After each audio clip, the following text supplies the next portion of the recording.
Afinal de contas, por que é que você precisa de uma arquitetura de cargos como ferramenta de gestão de pessoas? Me acompanhe porque eu vou te ensinar neste vídeo.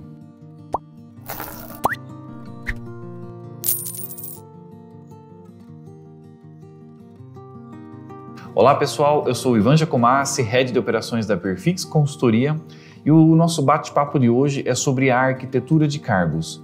Muitas empresas sequer conhecem esse conceito e, na verdade, a ferramenta arquitetura ela é super importante porque ela nos permite realizar uma série de estudos e aprimoramentos na nossa estrutura de cargos.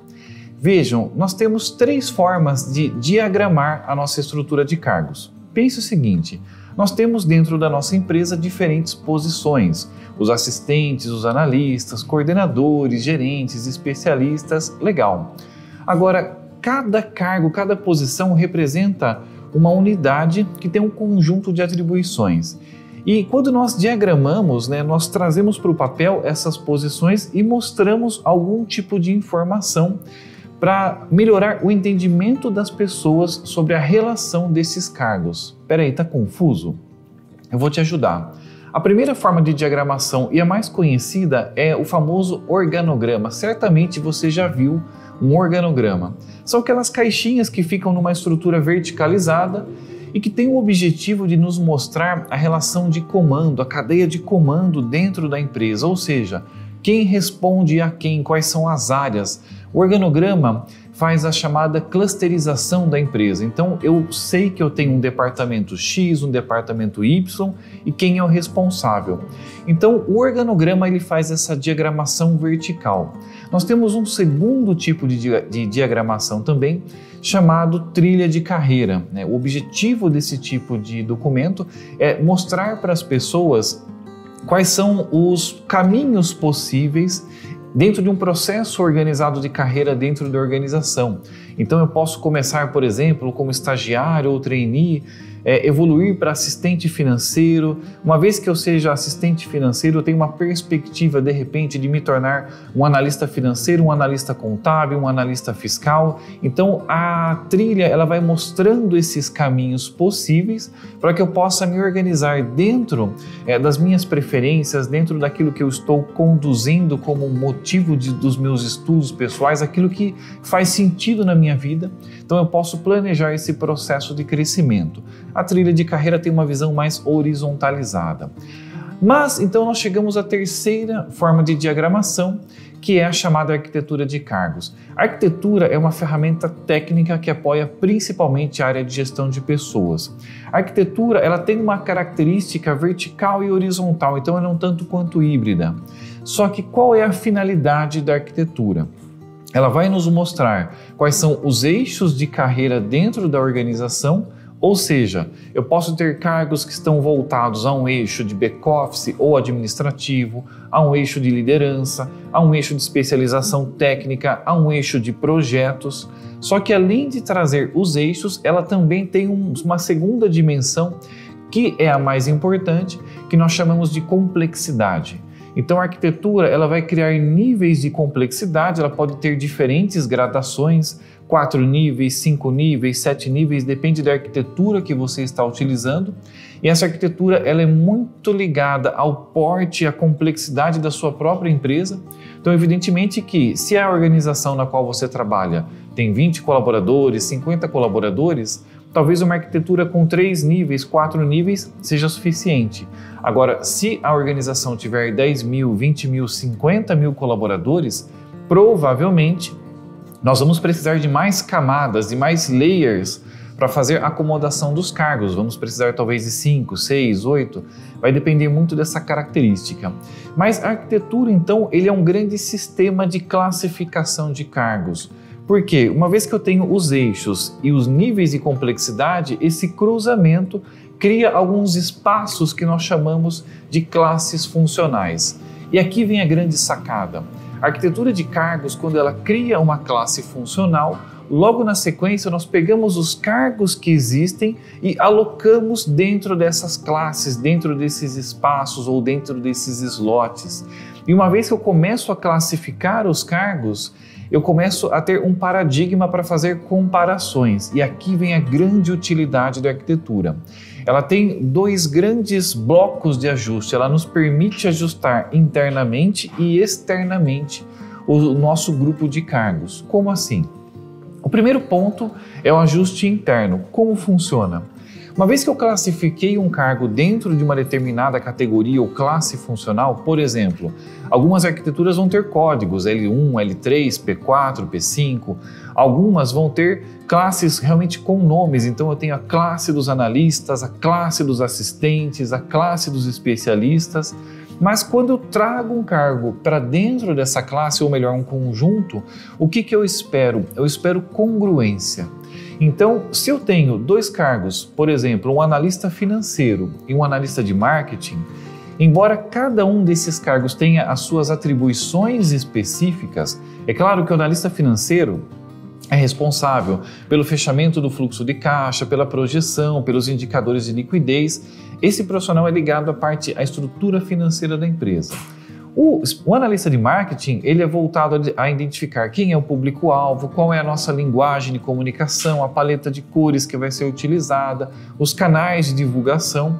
Então, cada um tem a sua área de especialidade, mas existem alguns elementos comuns que tornam ambos analistas. Então, eles são construídos a partir do que nós chamamos de fatores transversais, ou seja, características comuns. Por quê? Embora um esteja na área financeira ou outro na área de marketing, ambos, quando nós pensamos, por exemplo, em capacidade de comunicação, porque é um fator transversal, todos os profissionais têm que ter capacidade de comunicação.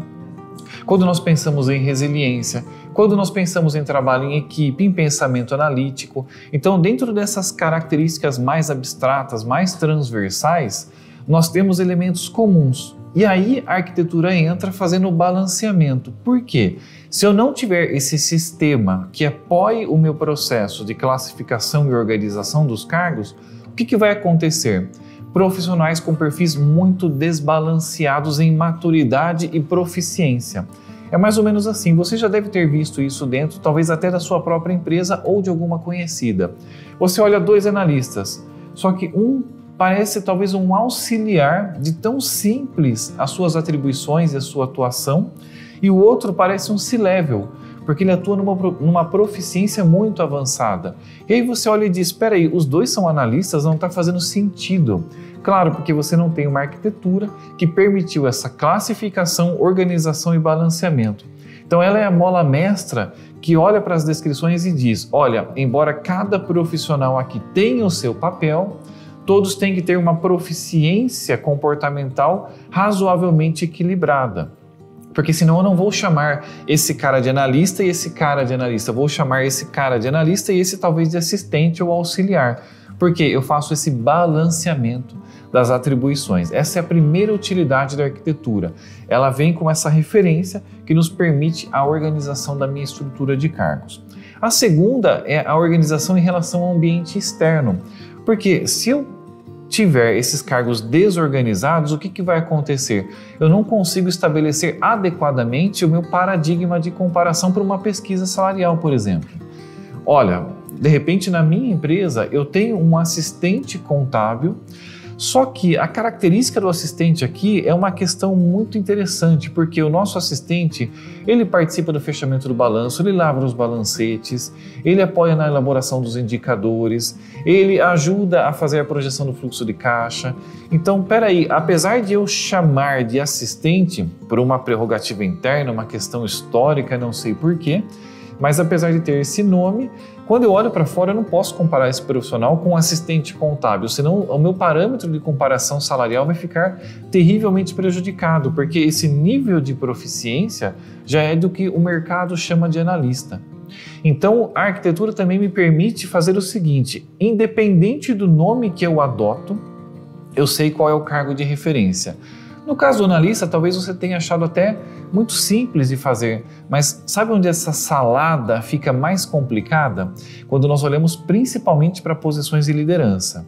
É terrivelmente difícil encontrar nas empresas boas organizações de diferenciação entre supervisor, coordenador, gerente, superintendente, head. C-level, diretor. Essas nomenclaturas são utilizadas de forma muito distinta. Tem empresas que usam o supervisor acima do coordenador. Tem empresas que usam o coordenador acima do supervisor. Então, o nome não pode ser o nosso paradigma para encontrar o cargo de referência, porque se eu usar só o nome, eu corro o risco de usar o paradigma errado. Eu preciso do cargo adequado. Então, talvez aquilo que eu chamo aqui internamente de supervisor, lá fora, quando eu puxo a pesquisa salarial, é o equivalente a um coordenador. Então, a arquitetura, de novo, ela vem para equalizar esses critérios e dar sentido ao nosso trabalho. Viu como é importante ter uma arquitetura e ela realmente é uma mola mestra de organização de toda a nossa estrutura de cargos?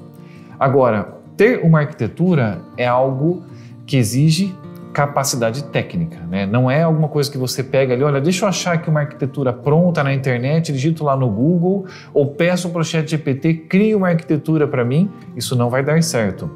A elaboração de uma arquitetura tem que ver qual é a característica da sua empresa, quais são as necessidades, quantos níveis você vai precisar, quais são os fatores que serão aplicados para fazer esse equilíbrio entre os cargos. Então isso tem que ser construído com muita minúcia, com muita capacidade técnica e experiência, algo que a Perfix tem de sobra no mercado nesse momento. Espero que esse vídeo tenha contribuído com a sua formação, com o seu conhecimento. Se fez sentido, curta, compartilhe com outras pessoas que também podem se beneficiar desse conteúdo.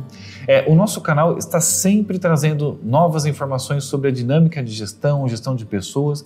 Então nos acompanhe aqui e nas redes sociais. Muito obrigado e até a próxima.